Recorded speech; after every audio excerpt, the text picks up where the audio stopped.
so much to look forward to, arguably way more to look forward to than in these teams' previous meeting. And you know what? That's fun. It's okay for football to be fun. It doesn't all have to be a miserable, nerve-wracking experience to you. Good morning. Good Friday morning. I'm Dejan Kovacevic of DK Pittsburgh Sports. This is Daily Shot of Steelers. It comes your way bright and early every weekday. If you're into hockey and or baseball, I also offer daily shots of Penguins and Pirates that I hope you'll also check out. Steelers versus Browns is a 1:02 p.m. kickoff Sunday at Acrisure Stadium. And as always, with the final show of the week, I put forth a handful of things I'd like to see, beginning with TJ Watt moving across the line of scrimmage. Yes, this is a thing I'd like to have seen before this, and I would definitely have liked to have seen it in that game up there in Cleveland when TJ's never, to my experience, looked as invisible as he did. I don't even know that the Browns necessarily gimmicked him. They just shut him down. Something needed to change. And if it wasn't going to change on its own, then the coaches needed to make that change. This was Terrell Austin on that subject yesterday on the South Side. Well, I think that, they're all game plan specific in terms of what we feel we can get done with it. We don't just move them to move them. I think what we do is we move them when we think we have an advantage that gives us an advantage. And so it would be the same thing anytime we play. Hey, we're only going to do things that we think are helpful to our cause and helping us to win. We're not always right, but that's when you see a move, it's not just, well, let's move because. It's because we think it gives us an advantage.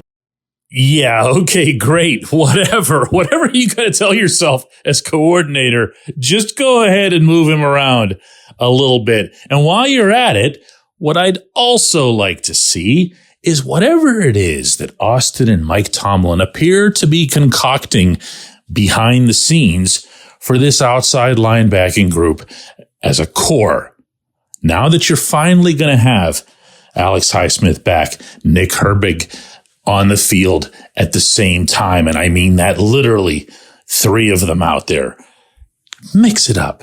Jameis Winston isn't going to know what's coming at him from which direction. That's going to have him all kinds of unsettled. And you know what Jameis does whenever he's all kinds of unsettled? Right. He's handing away all kinds of pick sixes. So go right ahead and do that. In fact, while you're doing it, move them around, move TJ around. Not just as Austin put it, to do it, to win the football game or something crazy like that. And speaking of edge rushers moving all around, I'd like to see Myles Garrett. Well, I'd like to not see Garrett. I'd like to forget that he exists. I'm comfortable in that world where someone as reprehensible as him is not visible to me, much less audible to me afterward, boasting about ridiculous things that he can't support, fresh off a win that made them all of 3-8, because that's what this guy's become. He's become, like a lot of Browns do over the years, meaning good Cleveland players like Joe Thomas. They become big mouths with absolutely nothing to back it up. Why? Partly because they're in Cleveland, partly because the Browns have no concept of how to acquire players on the basis of character, at least not on any consistent basis. So shut him down and shut him up. If that means getting Dan Moore some help, if that means lining up Darnell Washington next to him, great. If that means having Washington and Dan Moore walk out of the tunnel together with their shoulders touching, awesome. Do that. Don't let Garrett have a sequel. What I'd like to see, as long as we're on the offensive side of the football, is Mike freaking Williams. How about that? Sure. Yes. Get Cal out there. Calvin Austin is growing. He's becoming better. He's becoming more a part of the offense, not just for the deeper hits and the things that we thought we'd see from him coming out of college, but even the shorter, the more routine passes. Be smart about it. I mean, this is a couple of concussions for this kid, and he's not very big. But yeah, keep that train going. And while you're at it, get another one started on a parallel track. You have Mike Williams on your roster. Act like you have Mike Williams on your roster. if that means spending the better part of your Saturday walkthrough just focusing on him, if that means limiting his own route tree to 4 or 5 designs, that's plenty. Get him on the field. If he's on the field for 20 snaps, he was on for 17 in the last game, wasn't targeted once. If he's on the field for 20 or 22 and you give him just a couple of patterns, that's it. This is not nuclear physics. Do what you did in Landover. Hey, Mike, see this? Run to that area and I'm going to throw you the football. And when I throw you the football, you catch it. And when you catch it, then just keep running. Unless, of course, you're already in the end zone like you were in Landover. That's it. End of discussion. End of lessons or whatever it is that they're waiting on. I would like to see, though, above and beyond everything else, I would like to see 10-3. That would be one of those games where when it's done, after you've checked the highlights and after you've checked the post-game conversation, including from inside the locker room and what the players are saying to people like me and whatever, and you get all that stuff and you absorb it and everything else, go to the standings. Go to the standings and see what 10-3 does for you. And then look at what 10-3 does for you within the context of this upcoming portion of the schedule that was supposed to eat your team alive. Because you don't want to relax. You don't want to sit back. You want to win the division. You want to improve your seeding in the AFC for all kinds of good reasons. No one benefits from the Steelers going into these games clinging to some sort of status. Let them feel good about themselves. Let them keep improving in various facets of the game instead of worrying about, oh no, if we mess up, then this. 10-3 does a lot about that. When we come back, J1Q. Luxembourg, Garrett, Kelly & George is a personal injury law firm in Western Pennsylvania that represents injured people in automobile accidents, workers' compensation cases, and medical malpractice claims. The attorneys at Luxembourg, Garrett, Kelly & George pride themselves in doing what they say they're going to do. It's important to them that when they make you a promise, they keep that promise. And this law firm has been keeping promises for over 80 years. Luxembourg, Garrett, Kelly & George has been AV rated. That's the highest rating a law firm can receive for legal ability and ethics. And the lawyers at the firm have been designated super lawyers, that's a real thing, for over 15 years. Rare combination there. Luxembourg, Garrett, Kelly & George has offices in Cranberry, Newcastle, Beaver Falls, Butler, and Elwood City. Learn more about them at lgkg.com or by calling 888-842-5454. Again, that's 888-842-5454.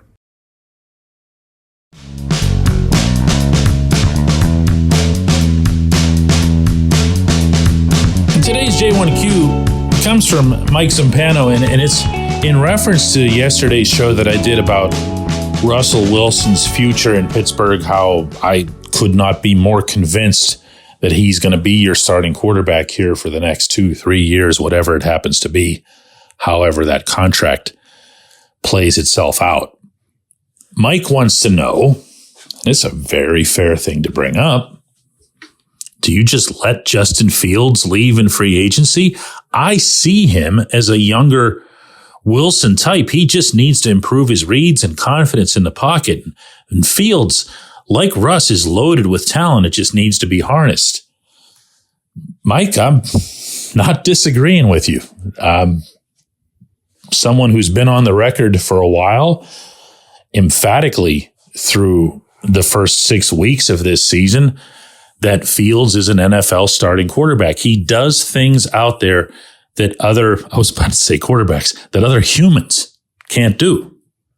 He's as fast and elusive as any player at any position, but in particular, at the game's most important position, he comes with an extra element of danger that other teams hate scheming for. They hate defending in the moment. And there are, in fact, times that they can't. I mean, you've seen those little rollouts that Fields has. I'm not talking about rolling out to pass. I'm just talking about rolling out to run that are just not stoppable because no one can get to that edge the way he can. Now add into that the progress, the very real progress that we saw from Fields going back to training camp into preseason with the quality of the throws that he was making. It wasn't just about, ooh, look, he's got a really strong arm. What a raw talent. No, it was the quality. It was the touch on a lot of those throws. That was only coming along more and more as he continued to start. That was the part that I didn't like seeing cut off. Now, I had grossly underestimated the difference that Wilson would make. But as I've said many times, I stand by my assessment of Fields within himself. But here's the problem with the scenario that you're laying out there, Mike. It's not going to be the Steelers' choice. If you're Fields, why would you stay in Pittsburgh? Are you just going to be here and holding your breath that Russ might get hurt or that Russ might suddenly fall off a cliff when he's currently 36 and shows no signs of doing anything of the sort? I don't think so. Fields has been, and this is another of those things that I've really liked about him, really honest. He has no problem saying it like it is, no matter what the subject is.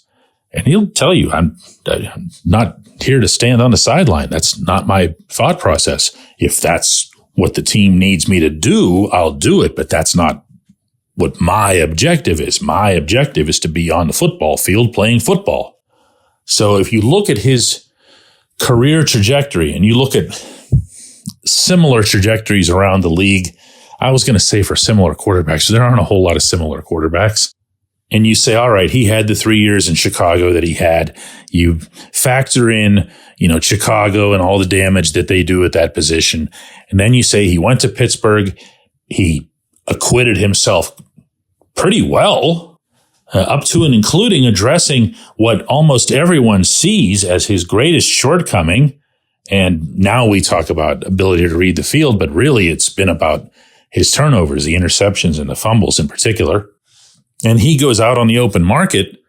I mean, you're telling me 1 out of 32 teams isn't going to say, hey, we're going to take a flyer on that guy? Look around the NFL right now and look at the teams that have the weakest quarterback play. And then ask yourself, who are the quarterbacks in the league who would rank, I don't know, say from 30 to 36 or 38? Who would be in that pack? Who are those guys? And then from there, ask yourself where Fields is. No, I think he's going to go, and I think he should go for his own betterment. I appreciate the question. I appreciate everybody listening to Daily Shot of Steelers, and we're going to have another one of these on Monday.